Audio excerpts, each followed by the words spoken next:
Look up right now. If the sky above you is clear, you are looking at blue. Thousands of shades of it, and your brain sorts it out instantly, the same effortless way it recognizes your own face in a mirror. Somewhere within arm's reach there is probably something blue too, a phone case, a pair of jeans, the light on a charging cable. You have never once had to search for the word. It was sitting inside your head before you could even speak in full sentences, and it will still be there tonight without you ever having to think about it. But for almost the entire span of human history, under this exact same sky, there was no such color. Not because people's eyes were broken, because in every ancient language anyone has ever managed to dig up, on every continent, nobody on Earth had a word for it at all. Most people hear that and assume it is a fun fact about old dictionaries, a gap in some ancient vocabulary list, nothing more. That is not even close. The real answer is older, stranger, and considerably more unsettling than a missing word, because it suggests the color itself might not have fully existed inside anyone's mind until somebody figured out how to say it out loud. Picture a hillside on the coast of the Aegean Sea, close to 2,800 years ago. A blind poet is reciting by firelight the same tens of thousands of lines night after night to a circle of listeners who already know every twist of the story before he says it. He is describing a war, a decade of ships and gods and grief. He calls the sea wine-dark. He calls the sky the color of bronze. The same murky, purplish word he uses for the sea also describes blood pooling on a battlefield, a storm cloud rolling in from the coast, a crashing wave, and a rainbow arching over the fighting, four completely unrelated things, one single word doing all the work. He describes sheep as violet, and honey as green, and a bruised, frightened face as that exact same green, using the identical word he used for the honey. Not once across two entire epics does he call anything blue. The sky he describes at dawn, at midday, at dusk, the same sky sitting over your head right now, never once gets the color you would give it without thinking twice. And once you notice it in Homer, you cannot stop noticing it everywhere else. Centuries later, the Greek poet Pindar was still doing it, writing about violet-colored hair in the 5th century BCE, as if the gap had simply been inherited along with the language itself. The oldest religious hymns from India never mention it, neither does the original Hebrew Bible. Neither does the Quran, or the earliest surviving chronicles from ancient China, or the Icelandic sagas written centuries later on the other side of the planet. Cultures that never once made contact with each other, separated by oceans and thousands of years, and every possible barrier of language and geography, all share the exact same silence around one specific color. In 1858, a British politician named William Gladstone, decades before he became Prime Minister, published a 3-volume study of Homer's work. He had gone through the Iliad and the Odyssey line by line, counting every single color reference by hand, the way you might count the words in your own diary just to see what you talk about most. Black and white appeared constantly. Red showed up a few dozen times. The sea gets called wine-dark 17 times across the two poems combined. Blue never appears once. Gladstone's conclusion was extraordinary for 1858, decades before anyone understood how human color vision actually works. He argued that the ancient Greek eye itself had not yet physically developed the ability to perceive it, and that later generations had simply evolved a sharper sense of color than Homer's ever was. He would later insist he never meant the Greeks were literally colorblind, only that they organized their entire visual world around light and dark instead of hue. Almost nobody who read him believed the walkback. He was wrong about the eye. Human eyes have not meaningfully changed in 3,000 years, but he had stumbled onto something real, and a few years later, a German philologist named Lazarus Geiger decided to test the pattern against nearly everything humans had ever written down. Geiger worked through the Vedas, the Icelandic sagas, ancient Chinese poetry, and the earliest layers of Hebrew scripture, hunting specifically for one single word. He found the identical absence every single time, and he noticed something stranger still. Color words do not appear in a random order across languages. They arrive in the same sequence almost everywhere on Earth. Black and white come first because you need those to describe day and night. Red follows after that, the color of blood and fire, the two things most likely to kill you, then yellow and green. Blue, if it shows up at all, always arrives dead last. A century later, in 1969, two linguists at the University of California, Berkeley, named Brent Berlin and Paul Kay, tested Geiger's pattern formally, handing speakers of dozens of living languages a set of identical color chips and asking them to name what they saw. The order held almost everywhere they looked. Some languages spoken by millions of people today still fold blue and green into a single word. Vietnamese does it. So does Tswana and several Australian Aboriginal languages, and historically, Welsh, where a single word once stretched across blue, green, and gray at once.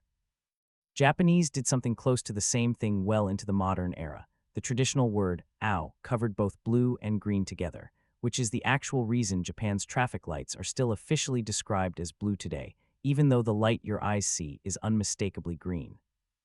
That original study eventually grew into a much larger project known as the World Color Survey, which went on to test color naming across roughly 110 unwritten languages spoken in remote communities on nearly every continent. Blue kept finishing last, or missing entirely, again and again, in places that had never read Homer, never heard of Gladstone, and never once traded a single word with each other. And it is not only an ancient problem. In 2007, a psychologist named Jonathan Winnower, then at MIT, tested native Russian speakers against native English speakers on a simple timed task. Russian, unlike English, does not have one single word for blue. It has two, Goluboy for light blue and Sinii for dark blue, treated as separately as English treats pink and red. When Winnower flashed pairs of blue squares on a screen and asked people to say, as fast as possible, whether the two shades matched, the Russian speakers were measurably faster than the English speakers, but only when the two shades happened to cross the Goluboy-Sinii boundary. Give an English speaker two shades of blue that a Russian would instantly sort into two different words, and the English speaker is slower to even notice they are different at all. Nobody's eyes were different in that room, only the words waiting inside their heads were. But here is the part that nobody tells you, and it is the part that changes what any of this actually means for people who lived thousands of years earlier and left no laboratory behind. In 2006, a psychologist named Jules Davidoff at Goldsmiths, University of London, traveled to Namibia to study the Himba people, whose language has no separate category for blue at all. It sits folded inside their word for green. Davidoff ran a straightforward test. Show someone a circle of green squares with one that is unmistakably blue, and ask them to point out the different one. English speakers do it in under a second. Himba speakers on the same task took noticeably longer and made far more mistakes, hesitating over a boundary their own language had simply never asked them to draw in the first place. Then Davidoff ran the experiment in reverse. He showed English speakers a circle of squares that all looked like a single shade of green, with one that was a very slightly different tone hidden among them. Most English speakers could not find it at all, no matter how long they stared. The Himba, whose language carries far more named categories for green than English does, spotted the odd one out almost immediately, every time, the same way you would spot a stranger standing in a photo of your own family. Sit with what that actually means for a second. The line between two colors is not fixed purely by the wavelength of light entering your eye. It is drawn, at least in part, by whether your language ever handed you a box to sort that light into. Ancient people did not fail to see blue because their eyes malfunctioned. They may have failed to separate it from green for the same reason you cannot separate the 17 named shades of gray. A paint catalog can instantly tell apart, and you genuinely cannot, because nobody ever gave you the words to look for the difference. But here is the catch, because this does not mean the ancient world looked gray, or dim, or somehow less vivid than it does to you. Nobody is claiming Homer stared up at a colorless void. The Himba are not walking around today seeing a black and white sky either. What is actually happening is closer to what you do, with the color teal right now a shade. You can technically see perfectly well sitting in that uneasy gap between blue and green. One you probably never bother separating out unless someone hands you a paint chip and forces the distinction. You do not see teal as invisible. You just quietly file it under bluish or greenish and move on with your day, because your language never demanded that you do anything more precise than that. That, roughly, is what an entire ancient sky may have looked like to the people standing underneath it. And there is a second reason blue took so agonizingly long to arrive, and this one has nothing to do with language at all. Blue is almost entirely absent from the natural world.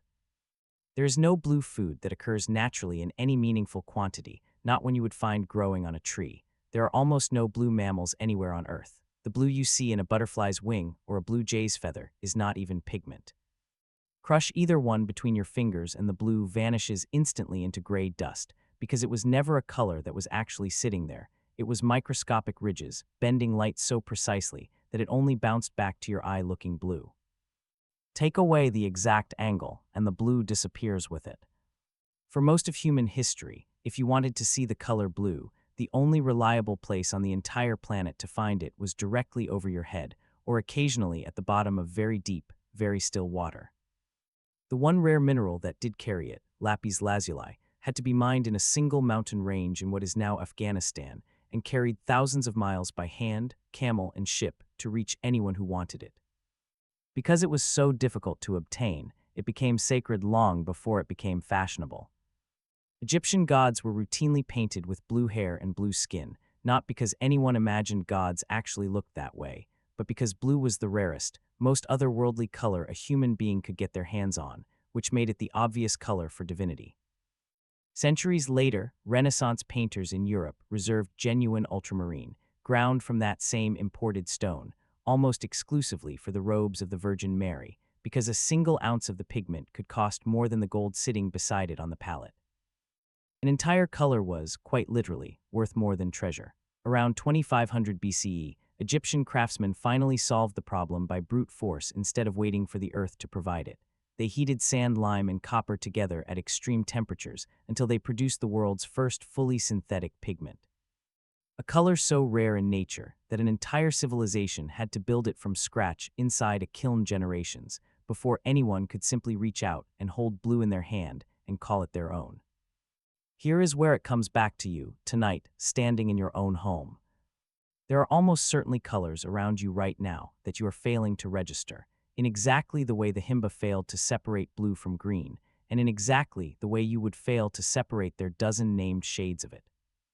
Open a paint catalog and look at the 40 different names for what you would have simply called white, alabaster, bone, eggshell, Swiss coffee. You did not have any of those words yesterday, and you genuinely could not have told the colors apart on a wall.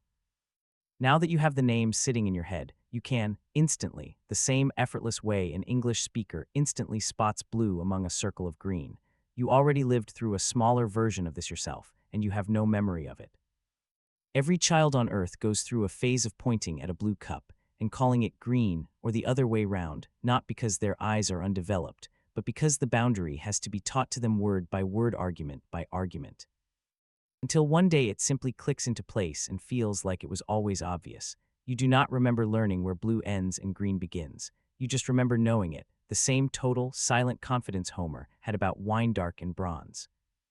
Scroll through any shopping app tonight, and you will pass a dozen blues in a row: cobalt, teal, cerulean, periwinkle, without your brain registering a single one of them as genuinely distinct, the exact blank scroll a Himba tribesman would give your green lawn. Listen to a sommelier describe a glass of wine you would have simply called red, reaching for 6 words you have never used in your life, for a taste you have definitely had before, but never once had the vocabulary to actually separate. And consider this: the very screen you are watching right now is quietly firing off more distinct shades of blue light in a single frame than existed anywhere on the entire ancient Earth, and your eyes are handling every one of them without a single moment of effort. Somewhere in the room you are sitting in right now sits a color or a taste or a sound with no name you have ever learned arriving on your retina or your tongue or your eardrum, perfectly correctly hitting the exact same nerve it always has. And your mind is simply declining to notice it exists because nobody has ever handed you the box to put it in. The sky above every human who has ever lived was the same sky sitting over you right now. The light coming down never changed, not once in 3,000 years.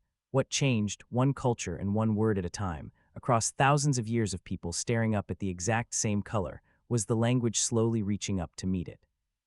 A color that had been there the entire time was simply waiting for somewhere to land. The sky was always blue, you just needed a word to see it.